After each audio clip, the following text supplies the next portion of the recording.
Hello Starseeds, welcome to Starseed Energetics. This is going to be a timeless reading for whenever you're watching this. This morning when I woke up, I had a download of a frequency that I felt a really strong need to express.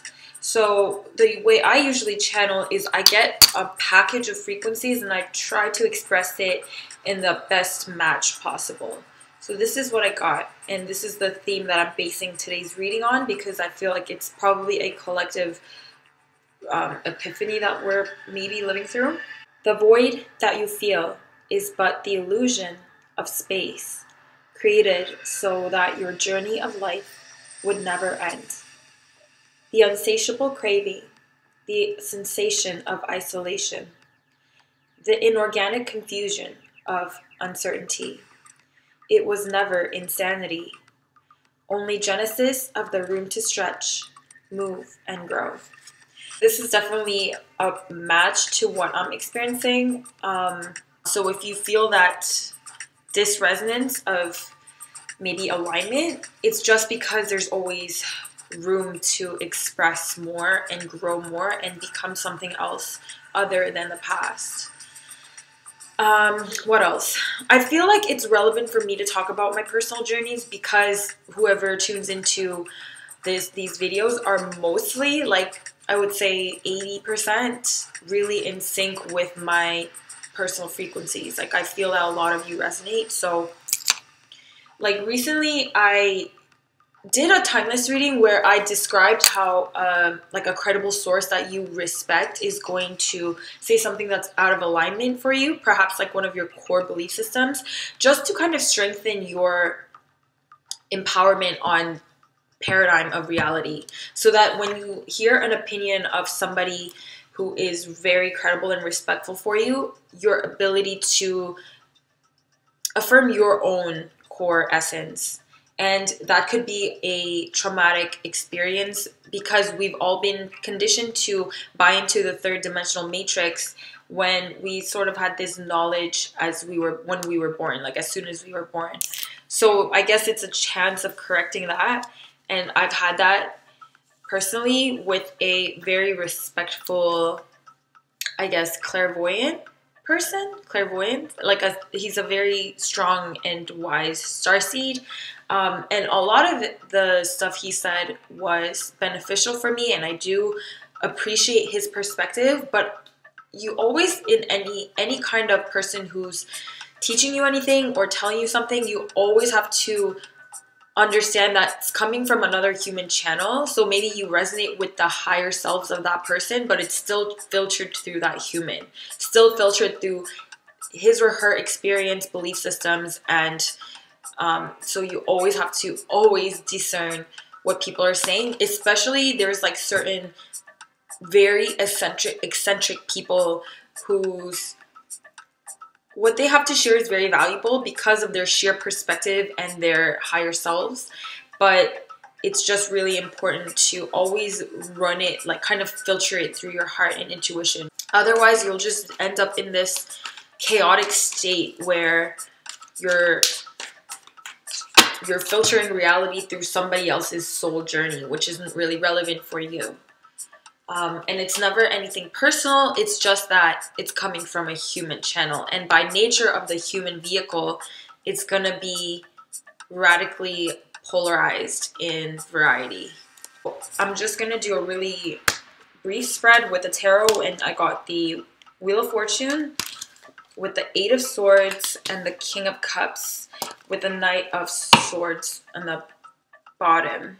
So in relative to what I said and what I said in the beginning of the reading, this whole notion of affirming your core existence and your own belief systems, and also the whole thing about the void being a beneficial state of existence as long as you don't attach negativity to it. Okay, so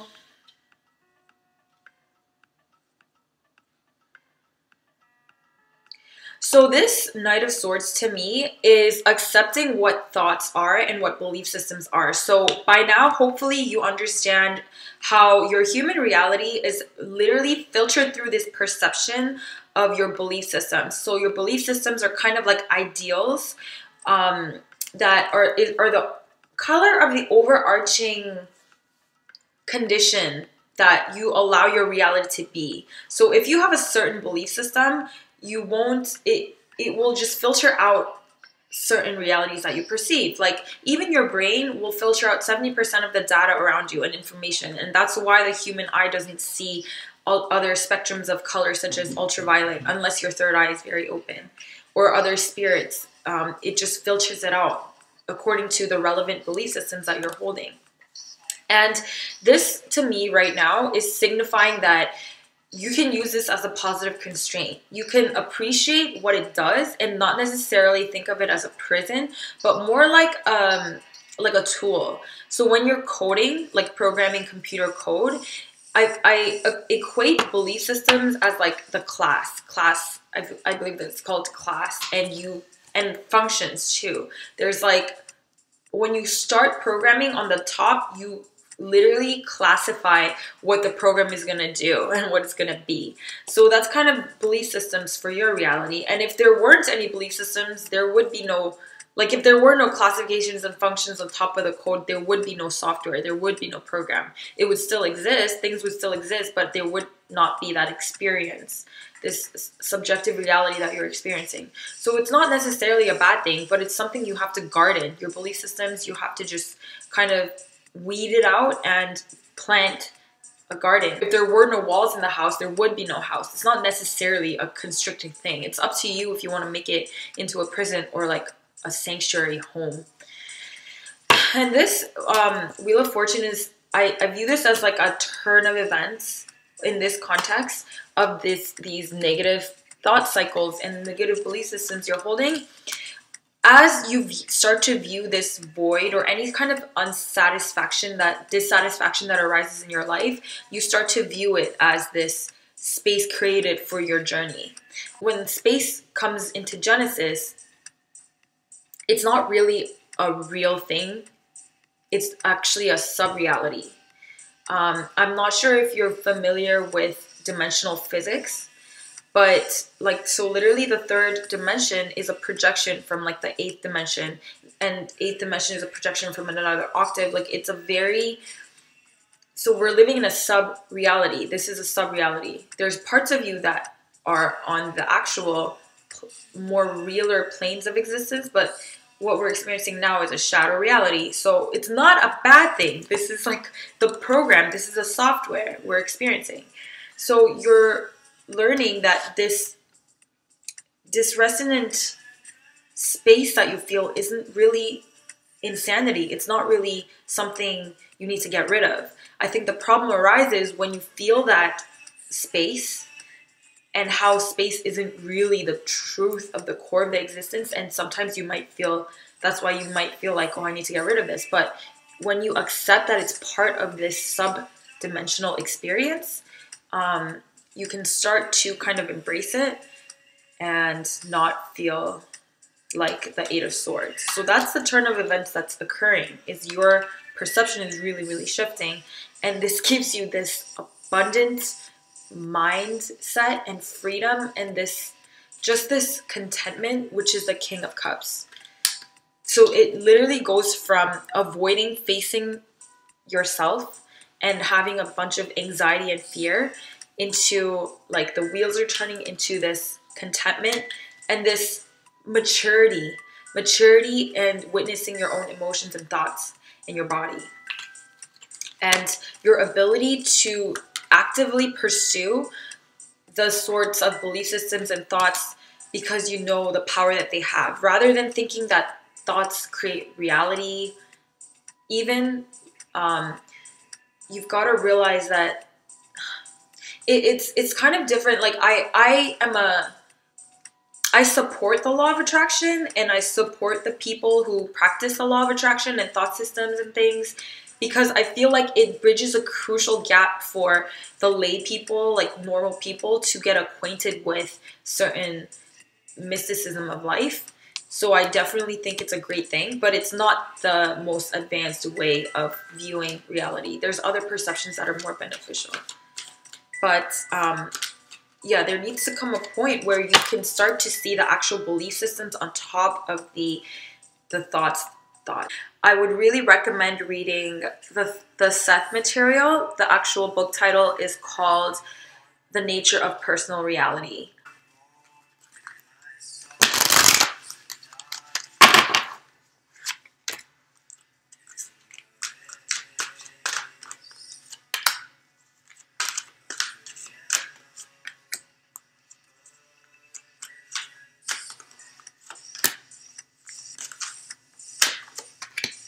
The whole notion of buying into everything that other people are saying, that buying into this reality that other people create with their belief structures.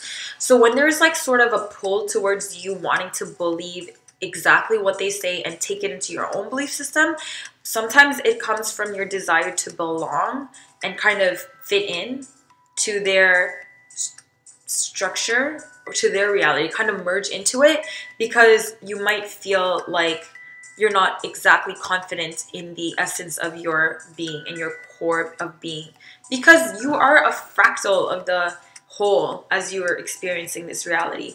And as a fractal, you might sense that distance between the entirety of yourself, which on a certain level you have access to, like maybe in certain states of meditation or in your heart, if you can access that, like the heart of the heart.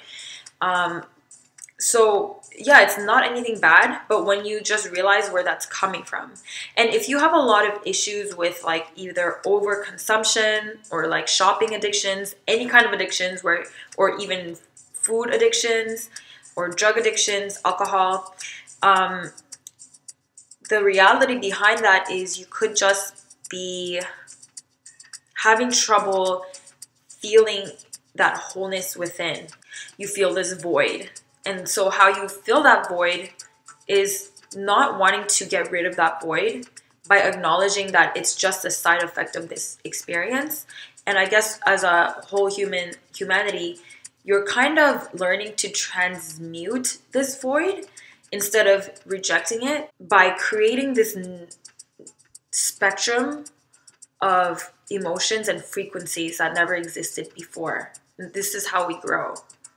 And as you're doing this, you're literally giving growth and fuel to many levels of your higher selves up until the infinite, eternal one.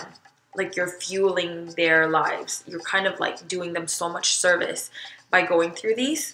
But at the same time, I'm a firm believer that as an infinite creator, if this isn't what you wanted to experience, it could have just been computational. And maybe you're not going to completely agree that it's enjoyable for you, but there's levels of you that find this very, very satisfying.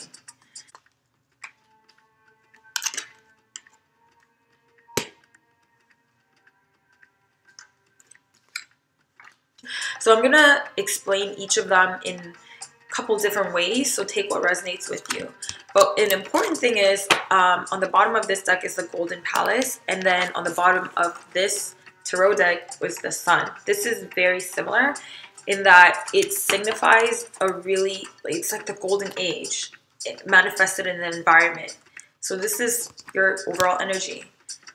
And it makes sense to me as we start to embody our own complex with this notion of not rejecting the void and viewing it as a positive experience. Life can't help but become this golden palace. So that makes sense to me. And you are actually in the process of manifesting it. So it's not entirely this just yet. Probably not. Like maybe internally you are.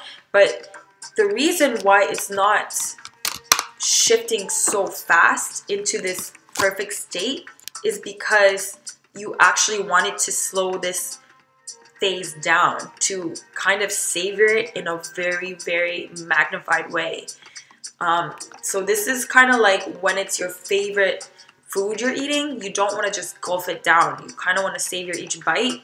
And that's the actual step-by-step journey that you're experiencing from now till, like, I guess, eternity. But this phase now especially is slowed down because you want to actually experience every single bits and atoms of it.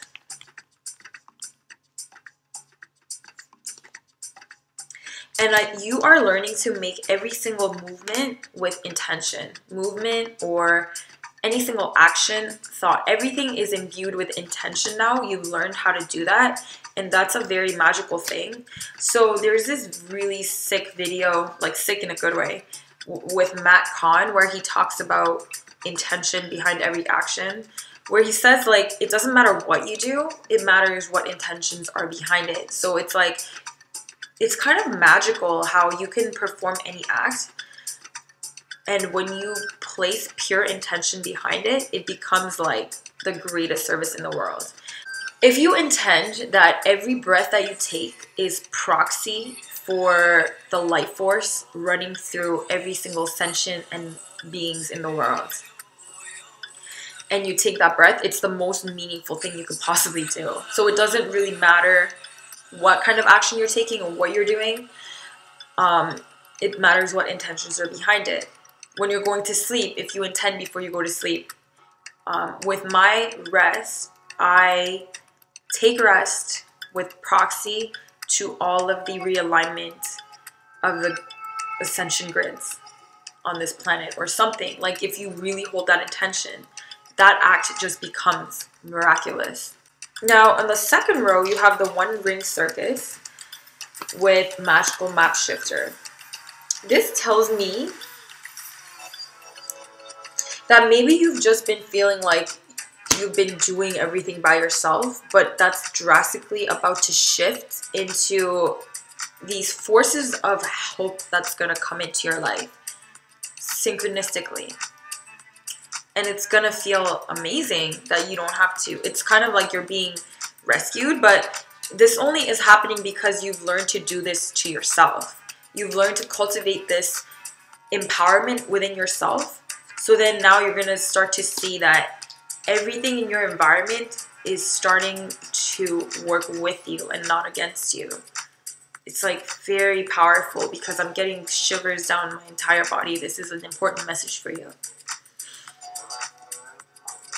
Now, listening comes up with education. So, first of all, this signifies that to learn, you've got to start to listen more rather than frantically doing something. So it's like, listen to every single thing that arises in your environment or situation or circumstance, even if it seems irrelevant to your journey, or even if it seems negative. It's exactly, if you make good use of that and really delve into how you can integrate it and how you can make a meaning and symbol out of whatever is happening, it's actually the most profound shortcut to where you want to go. Like, let's say you pay for a class or a workshop and it ends up wasting 3 hours of your life and it seems irrelevant. Apparently, energetically, there's something you really, really need to integrate out of that experience, whether it's the own energetics that you feel, that resistance you feel towards things not working out and being able to resolve that, or the way in which that somebody talks about a certain body of information that really triggers you, then that's a really important thing you need to pay attention to. Why is it triggering you? Because it's in the back of your mind, there's like an unresolved frequency that's resonating with that trigger. Things don't trigger you unless you have an underlying resonance. So you can point out which frequencies are still in your field that you're able to resonate with, that is not in alignment with your highest path, that when somebody else is doing it, it's really triggering you. So there you go. Oh, and one more thing is listening. So if you don't already make use of subliminals or pre-recorded affirmations that you resonate with, or harmonic frequencies, it's a good time to be making use of those. audible workshop, and sound healing, sound frequencies.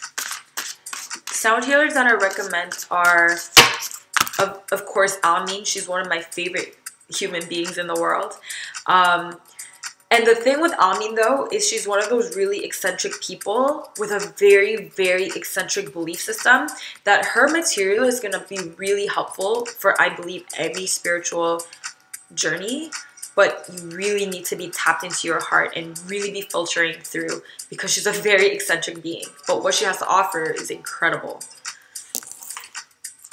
It's a good experience, too, to be able to really practice your intuition when you're having teachers like that.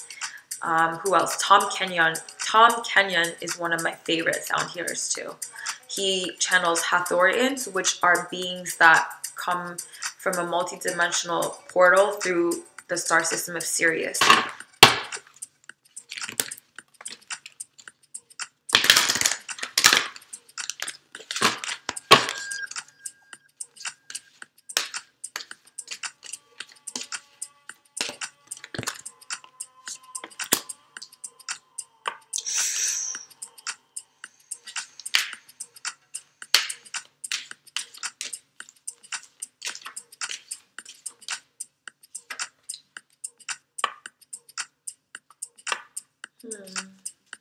This is a handful of messages. It's very complex, and I really need to read into it. So the bottom of the deck is defend what is dear to you, and this sort of talks about that core belief system and reality that you want to create. You have to kind of gauge what kind of belief systems are required to manifest that reality, and filter. That's how you filter out every single source of information that comes to you. Filter it through those belief systems if that's true or not. And I believe the best practice to actually do this is to get acquainted with your infinite eternal energy. So that's like that 0 point field that when you really meditate and focus your awareness on awareness, and it's that mirrored effect of awareness, that's that 0 point energy that I talk about. And it's very useful to navigate through these realities in order to discern that belief system and resonating with the reality you want to create. It's constantly, you have to step back into that. When you go to a sushi restaurant and they give you like the pickled ginger to cleanse your palate, that state of awareness on awareness is what you use. Yeah. So if you haven't had enough practice being in that state, it's very helpful, but completely, it's not some state that you reside in forever, because that's just death. I mean, death isn't the end of anything, but that's just, metaphorically, that's just like, that's not why you came to experience this interface of software. It's just something you step back into to embody as you move through these narratives and these journeys.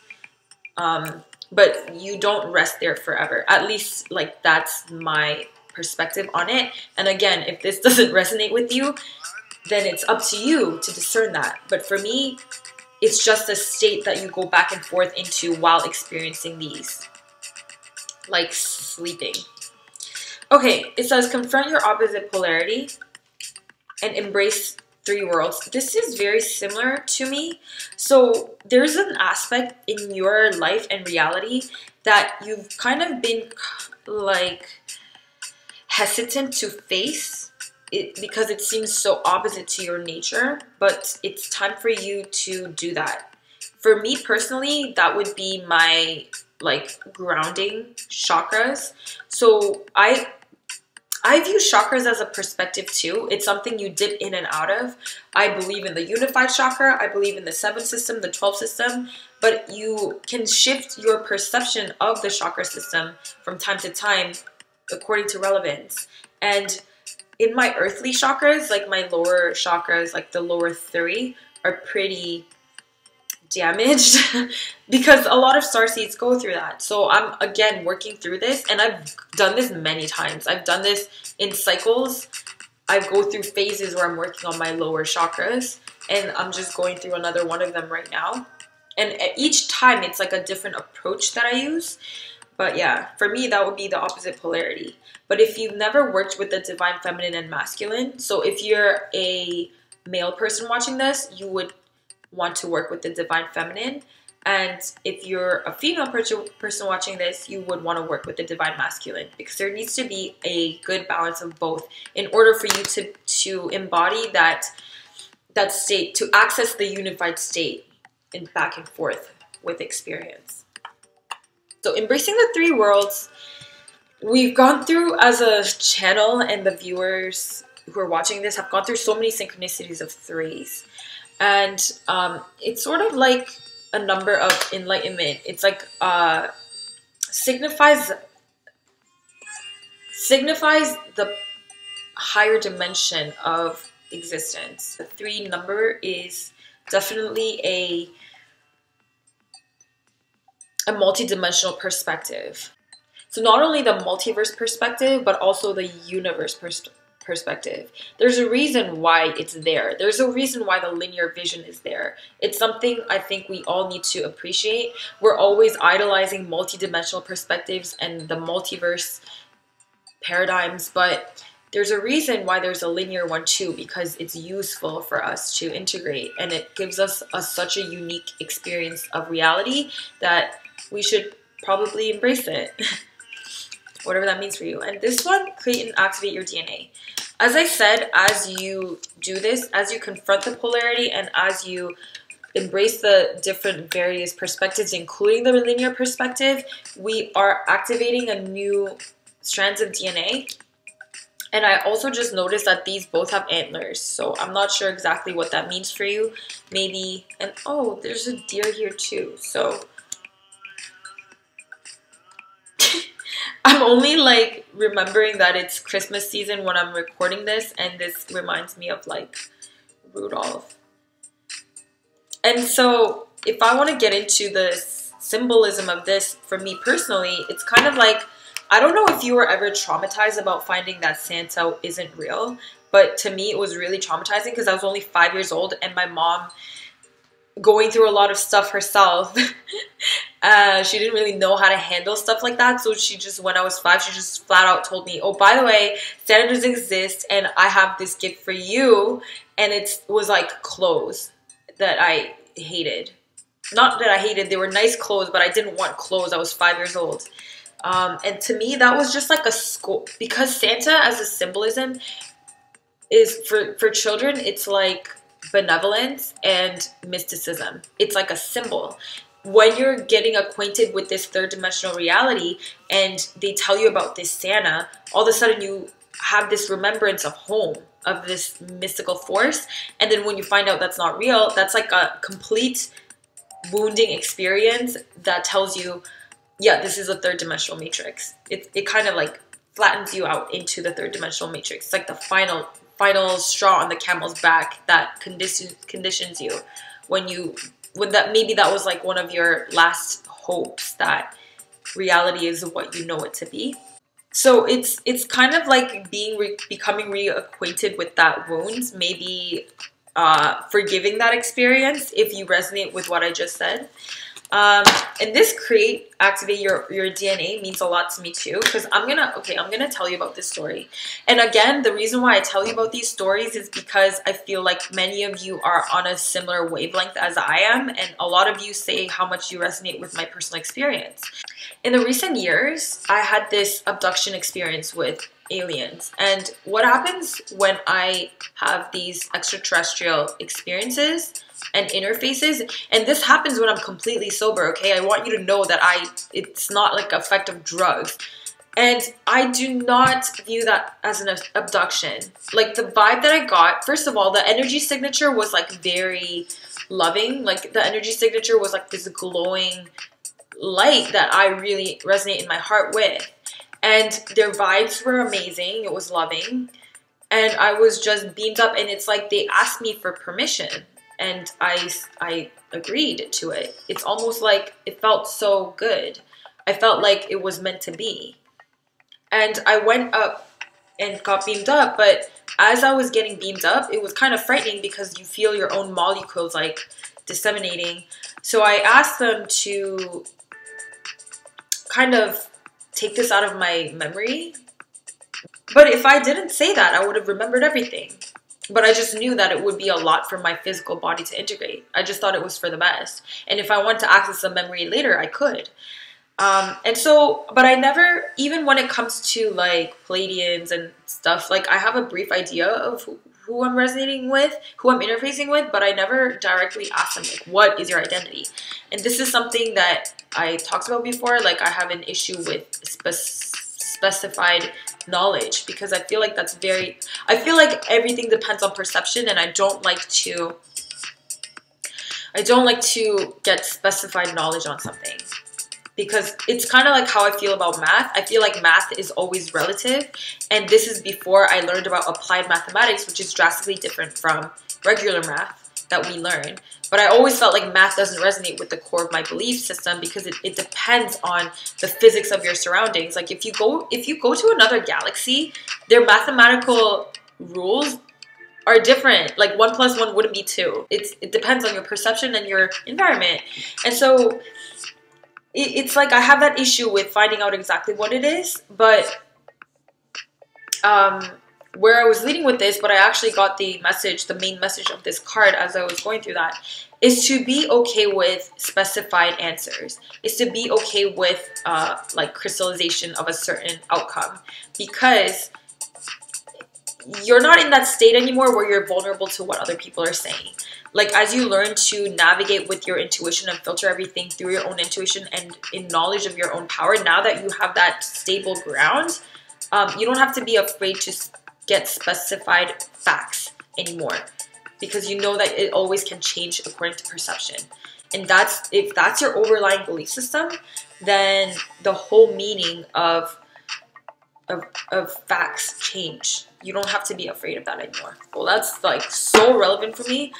Like, most of these messages that I've channeled through these cards are like very relevant to my personal narrative. And so actually I'm probably the one that benefits the most out of doing these readings. It's kind of like a journal for me, because otherwise I would just lay it out, get the message.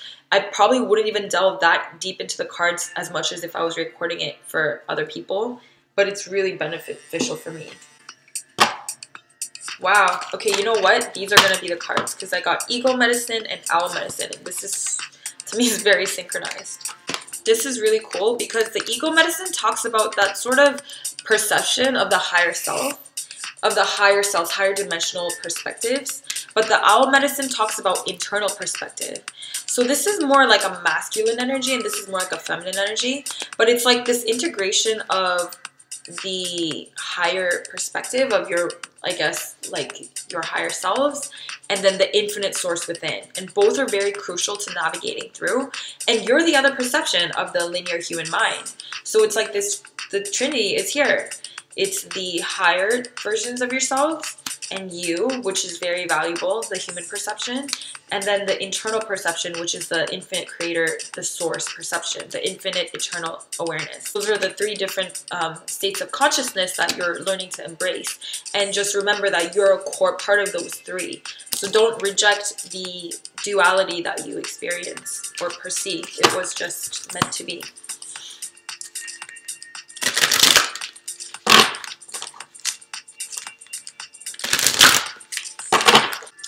Okay, so I was planning on pulling 2, but I happened to look at the bottom deck, and I have to bring it up because it's very relative to one of the tarot, other oracles. This is a Talisman of Potency, and remember when we got that intention card, whatever you're embodying, whatever you're doing, whatever you're thinking, or whatever object you have, Talisman of Potency is sort of like magnifying it. It's kind of like putting steroids to the actual seed of that potentiality with your intention. And that's the power that you have over any action, any object. But it also talks to me about there's some sort of something you can invest in that can have a lot of profound effect in your life, because you'll program it with your intention. So whether that's a crystal or something that probably comes to your mind right now, maybe you've been thinking of getting it, but you weren't sure if you should invest in it. It says, yes, get it. It's not really materialism. There's a fine line between materialism and using a material form to embed intentions and higher realms into that object so that it means so much more than just material. Proper burial for freedom comes up when there's something that you are actively letting go and releasing, something that doesn't serve you or your life or your path. And this notion that I'm getting is your resistance to trusting everything, how everything unfolds, and your need to kind of know everything, where things are going, out of insecurity. I feel like this faith is something you're really learning to cultivate. And then there's also this unified energy of polarity, which is that confront your opposite polarity. Confront your opposite polarity in order to get that unified field. But then also learn to appreciate the two different dualities. Divine guardian means that you're on the right track. So something tells me that you feel like there's a part of you that feels like doubtful that this is exactly how things should have unfolded until now. There's a small part of you that thinks that something should have gone differently, or that this isn't absolutely perfect right now, but it is. There's nothing else that should have been done or should have gone differently, because this exact point at this time is exactly what should have happened. Like, this is now. There's a moon on the back too, so the moon and the sun here too, like the moon is here. So this is about cycles, and this talks about how if things didn't manifest in your life, I don't know if you went through cycles too, just like how I talked about, I go through cycles of healing my lower chakras. It just manifests in greater, it's like a spiral. It just manifests in a greater outcome each time you go through it, and you learn something new at each time. So if something didn't manifest, but you were hoping to manifest something and it hadn't come about, and you're wondering like, okay, that went wrong, it's because as you go through these cycles, this goal that you have, this vision, gets more fortified and aligned to truth, and you had to go through this cycle. And yeah, so you're at a perfect place right now. The last cards, I know this is a really long reading, but I feel like the energies were really profound today. The Sweeping Sister Willow card is actually just a fortification of what we've been talking about, which is doing actions, thoughts, and speech, and like material forms, magnifying that with your essential intentions, because this talks about how your energy field is really expanding, like really expanding. So your light body is really expanding, which means like it takes up, like your light body extends to like the freaking whole planet. Like the higher levels of your light body extends like infinitely. So it's telling me that you're tapping into those larger bodies of light bodies. So everything you do has so much more potency. So if you have a negative thought, it's much more negative than, but don't think of it like that. So if you're having a positive thought, if you're having positive intentions too, it's like so much more magnified. And that's why everything is so, your intentions are so powerful. So make sure before you perform any task, it doesn't mean that you have to go and do a lot. Like there's that difference between efficiency and quantity and quality. Now every single action that you do or intention that you hold is becoming so magnified in quality and efficiency that you don't necessarily have to do more, but you just have to have more powerful intentions and more discerned intentions. All of your creations are really magnified. You're probably affecting like nations with your intentions. But yes, I really hope that this resonated with you. Thank you so much for tuning in, and thank you to all the people with positive feedback and good vibes that help me. And thank you for those who reach out and let me know how much I'm helping your lives. It means so much to me. I'll see you soon. I'm recording the January readings for each star sign, and I will continue to upload these timeless readings. So see you. Bye.